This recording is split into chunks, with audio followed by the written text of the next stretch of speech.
बँकांच्या एटीएम मधील 24 लाख रुपयांवर डल्ला मारणाऱ्यांना खडक पोलिसांनी अटक केली। बँकांच्या एटीएम मध्ये पैसे भरण्याचे काम करणाऱ्या दोघांनी त्यांच्या मित्रांच्या मदतीने 4 एटीएम मधील 24 लाख रुपयांची रक्कम लंपास केली। त्यांनी एटीएम वर डल्ला मारून 15 दिवस उलटले तरी अद्याप बँकांना त्याविषयी काहीही माहिती नव्हती। खडक पोलिसांच्या सतर्कतेमुळे या प्रकाराचा छडा लागला। महादेव सांडू मिसाळ, बालाजी ओमप्रकाश जोशी, निखिल चंद्रकांत गावडे अशी अटक आरोपींची नावे आहेत। त्यांच्याकडून 18,75,000 रुपयांची रक्कम पोलिसांनी जप्त केली आहे। प्रो इंटरॅक्टिव्ह कंपनीकडून ICICI bank, state bank of India, central bank, union bank यांच्या एटीएम मध्ये पैसे भरले जातात। या कंपनीमध्ये मिसाळ हा काम करत होता। त्याच्याकडे 6 एटीएम मध्ये पैसे भरण्याची जबाबदारी होती। त्या एटीएम मशीनचे पासवर्ड मिसाळ याच्याकडे होते। याच कंपनीमध्ये यापूर्वी गावडे कामाला होता। काही दिवसांपूर्वी त्याने तेथील काम सोडले होते। मिसाळ याला प्रो इंटरॅक्टिव्ह कंपनीकडून महिना 4,000 रुपये पगार दिला जात होता। गावडे सध्या एका इन्शुरन्स कंपनीमध्ये काम करत आहे। बालाजी नगर येथे मिसाळ, जोशी हे कॉट बेसिसवर एकत्र राहत होते। तिथे त्यांची ओळख झाली। त्यांनी एटीएम मधून पैसे काढण्याचा कट रचला। त्यानुसार त्यांनी 25 एप्रिल रोजी खराडी येथील एटीएम मधून 5 लाख रुपये काढले। पैसे काढल्याचे बँकेच्या लक्षात आले नाही। त्यानंतर त्यांनी 6 मे रोजी कोंडव्याच्या एटीएम मधून 6,21,000 रुपये काढले आणि महर्षी नगर येथील एटीएम मधून 12,14,000 रुपयांची रक्कम काढली। अवघ्या 2 तासात त्यांनी या 2 एटीएम मधून पैसे काढले। त्यानंतर त्यांनी चौघांमध्ये पैसे वाटून घेतले। कॉन्स्टेबल प्रदीप शिंदे आणि कंदारे या दोघांना माहिती मिळाल्यावरून संशयित गावडे या आरोपीला पकडलं। त्याच्याकडे चौकशी करता त्याची बॅग पंचासमक्ष तपासता त्याच्याकडे 2,75,000 रुपये रक्कम मिळाली। ते कुठून आणली याबाबतीत त्याला निश्चितपणे सांगता येत नव्हतं।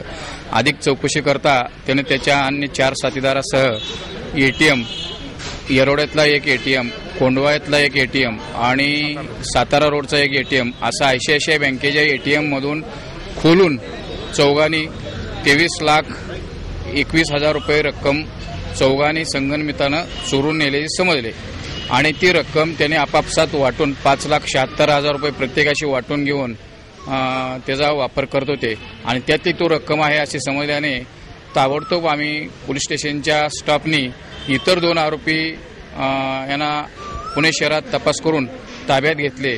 तिन्ही आरोपीकडून मिळून विकून गेलेल्या 23 लाखापैकी 18,75,000 रुपये हस्तगत करण्यात आलेले आहे।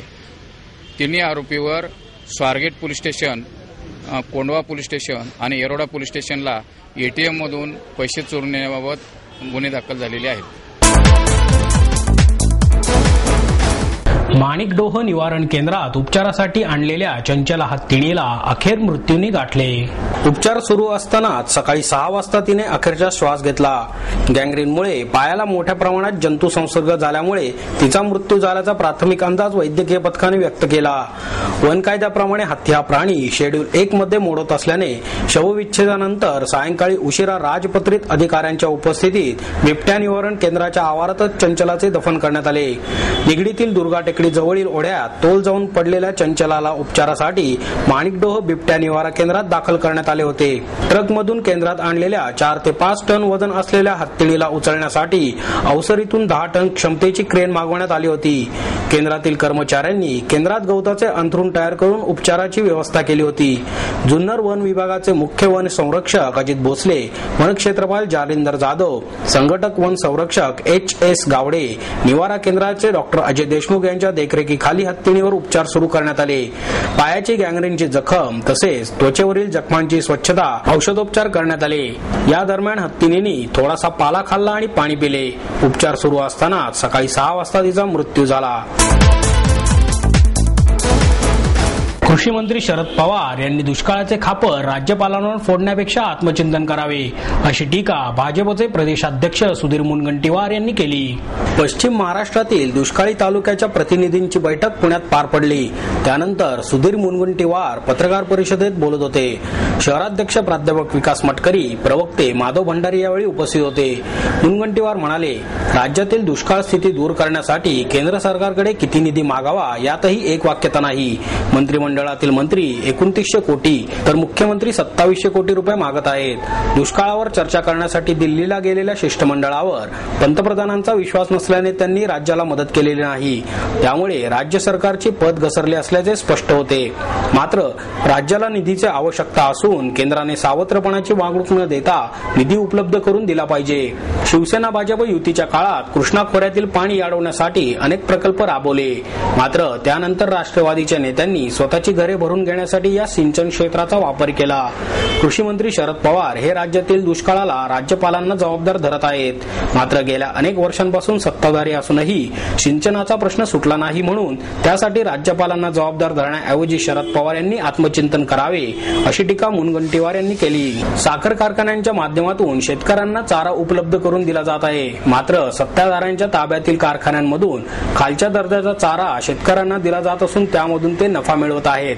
त्यामुळे चाऱ्याचे पैसे थेट शेतकऱ्यांना द्यावेत अशी मागणीही त्यांनी केली।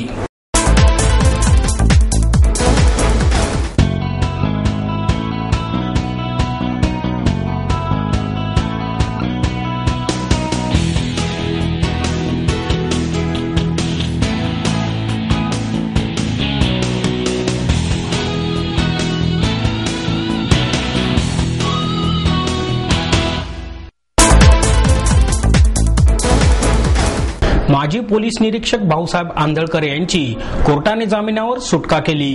उत्पन्नापेक्षा जवळपास दुप्पट मालमत्ता जमवल्याप्रकरणी लाचलुचपत प्रतिबंधक विभागाने अटक केलेले माजी पोलीस निरीक्षक भाऊसाहेब आंधळकर यांची 30,000 रुपयांच्या जामिनावर तसेच आठवड्यातून 2 वेळा पोलीस ठाण्यात हजेरी लावण्याच्या अटीवर जामिनावर सुटका करण्याचे आदेश दिले आहेत। दरम्यान आपल्या विरुद्ध करण्यात आलेल्या खोट्या तक्रारीची दखल घेणार असल्याचे सुटकेनंतर आंधळकर यांनी पत्रकारांशी बोलताना सांगितले।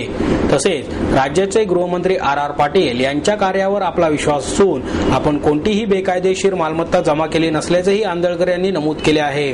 पुणे ग्रामीण पोलीस दलातील तत्कालीन पोलीस निरीक्षक भाऊसाहेब आंधळकर यांच्या विरुद्ध चतुश्रृंगी पोलीस ठाण्यात गुन्हा दाखल करण्यात आला होता। त्यानुसार लाचलुचपत प्रतिबंधक विभागाचे अतिरिक्त पोलीस अधीक्षक शरद ठोंगे पाटील यांनी दिलेल्या फिर्यादीवरून आंधळकर यांना अटक करण्यात आली होती। त्यांच्याकडे 1,65,00,000 रुपयांची बेहिशोबी मालमत्ता आढळून आली होती। या प्रकरणी लाचलुचपत प्रतिबंधक विभागाकडे निनावी अर्ज करण्यात आला होता। दरम्यान सीबीआयने सतीश शेट्टी खून प्रकरणात आंधळकर यांच्यासह इतरांच्या पॉलिग्राफ टेस्टसाठी न्यायालयाकडून परवानगी घेतली आहे। आंधळकर यांना गुरुवारी दुपारी न्यायालयात हजर करण्यात आले होते। यावेळी आंधळकरांच्या वकिलांनी जामिनासाठी अर्ज दाखल केला होता। न्यायालयाने त्यांना जामीन मंजूर केला।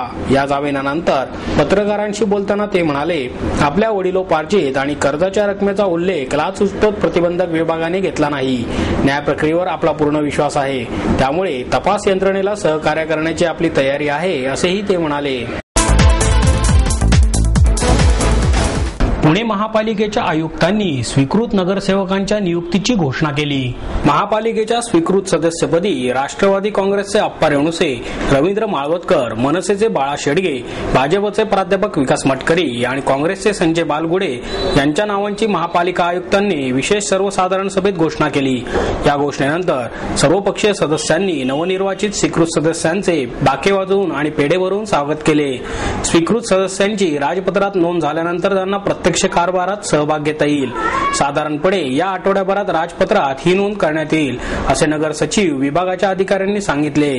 या नगरसेवकांच्या निवडीनंतर कार्यकर्त्यांनी स्वीकृत नगरसेवकांचे अभिनंदन केले। जे कार्यकर्ते या स्वीकृत नगरसेवक पदासाठी इच्छुक होते परंतु त्यांना पक्षाने संधी दिली नाही, असे नगरसेवक आता कुठला मार्ग अवलंबतात याकडे सर्वांचे लक्ष लागले आहे। रिलॅक्सेशन थेरपीच्या नावाखाली वेश्या व्यवसाय करणाऱ्या तरुणींसह स्पा सेंटरच्या मालकाला अटक करण्यात आली। कल्याणी नगर येथील ली विमान स्पा मध्ये स्थायी मसाजच्या नावाखाली वेश्या व्यवसाय करणाऱ्या थायलंड येथील तरुणींसह स्पा सेंटरच्या मालकाला 15 मे पर्यंत पोलीस कोठडीत ठेवण्याचे आदेश न्यायालयाने दिले। नकुल मुरलीधर घुले, रिंडा खुर्जम, मौलिमोन थांगजांग, पुनसपा केवलामोल, बुत्सावा फ्योम्यामत अशी आरोपींची नावे आहेत। रिलॅक्सेशन थेरपी नावाखाली ली विमान स्पा येथे वेश्या व्यवसाय चालत असल्याची माहिती सामाजिक सुरक्षा विभागाला मिळाली। त्यानंतर पोलिसांनी तेथे बनावट ग्राहक पाठवून खात्री झाल्यावर छापा टाकला। बर्गे यांचे पथक तसेच येरोडा पोलीस स्टेशनच्या पथकाने संयुक्त कारवाई करत या मसाज सेंटरमध्ये छापा घातला। या प्रकरणातील 4ही महिला थायलंड देशातील असून त्या टुरिस्ट व्हिसावर भारतात आल्या आहेत। याची माहिती काढण्यासाठी पोलीस कोठडी देण्यात यावी असा युक्तिवाद सहाय्यक सरकारी वकील किरण बेंडभर यांनी केला। यामध्ये असे आम्हाला इन्फॉर्मेशन मिळालेली होती की काही थायलंडवरून मुली या ठिकाणी आलेल्या आहेत पुण्यामध्ये आणि त्या कुठल्या तरी स्पामध्ये जाऊन मसाज सेंटरच्या नावाखाली किंवा थायलंडचा स्पेशल मसाज या नावाखाली प्रॉस्टिट्यूशनचा व्यवसाय करतात। ही माहिती आम्हाला मिळाल्यानंतर बातमीदाराकडून आम्ही त्या बातमीदारांनी असं पण सांगितलं की या संदर्भात पेपरला एक ॲड येत असती, ती रोज ॲड येते किंवा कसं ते त्याला माहीत नव्हतं, म्हणून आम्ही थोडे पेपर चेक करत होतो तर एका इंग्रजी दैनिकामध्ये ही ॲड आल्याचं आम्हाला दिसलं आणि त्या ॲडवरती नाव दिलेलं होतं त्यांनी की ली विमान स्पा म्हणून आणि ॲड्रेस जो दिलेला होता तो कल्याणनगरचा एक ॲड्रेस होता। कल्याणनगर हा भाग आपल्याला माहिती की खूप पॉश एरिया आहे, या ठिकाणी हा स्पा चालवला जातो आणि मग त्या ठिकाणी आम्ही कन्फर्मेशन घेतलं, माहिती काढली बातमीदारामार्फत नंतर आणि डमी कस्टमर पाठवला। त्यावेळेस असं आम्हाला निष्पन्न झालं की त्या ठिकाणी हे प्रॉस्टिट्यूशनचा व्यवसाय चालतोय। त्या ठिकाणावरून आम्ही गुले म्हणून जो चालवणारा जो आहे त्याला ताब्यात घेतलेला आहे, त्याच्यावरती गुन्हा दाखल केलेला आहे आणि त्या ठिकाणी आम्हाला 4 थायलंडच्या मुली मिळून आलेल्या आहेत। ह्या 4ही मुली भारतामध्ये गेल्या 3 महिन्याच्या पिरियडमध्ये आलेल्या आहेत। येताना त्या टुरिस्ट व्हिसावरती आलेल्या आहेत, त्याच्यामुळे आम्ही त्यांना फॉरेनर्स ऍक्ट पण लावणार आहे आणि महत्वाचं म्हणजे की मालकावर जो चालवणारा आहे त्याच्याविरुद्ध सुद्धा आम्ही हे फॉरेनर्स ऍक्ट लावणार आहे। का तर टुरिस्ट व्हिसावरती आलेल्या माणसाला तुम्ही जॉब देऊ शकत नाही किंवा कामावरती ठेवू शकत नाही। तरी अशा पद्धतीने काल केस केलेली आहे। 4ही मुली आता कोर्टामध्ये प्रोड्यूस केल्या जातील, त्या जो चालवणारा आहे त्यांना सुद्धा कोर्टामध्ये प्रोड्यूस केलं जाईल।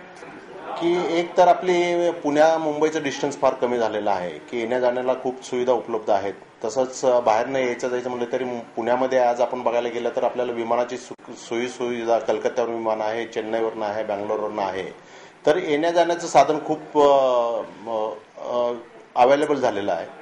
दुसरी गोष्ट अशी की या ठिकाणी जो क्लास आहे काम करणारा हा थोडा हाय क्लास, म्हणजे काम करणारे पण आहेत या ठिकाणी, लोकल लोक पण अशा ठिकाणी इन्व्हॉल्व्ह होणारे आहेत किंवा अशा लोकल लोकांना मुली लागतात, तसेच वेगवेगळे अधिकारी वर्ग आहेत किंवा IT सेक्टरमध्ये काम करणारे आहेत किंवा वेगवेगळ्या ऑटोमोबाईल सेक्टर्समध्ये काम करणारे अधिकारी आहेत, त्यांच्यासाठी हा या ठिकाणी आजकाल थोडा जास्त प्रमाणात आपल्याला दिसून येतं या पद्धतीत।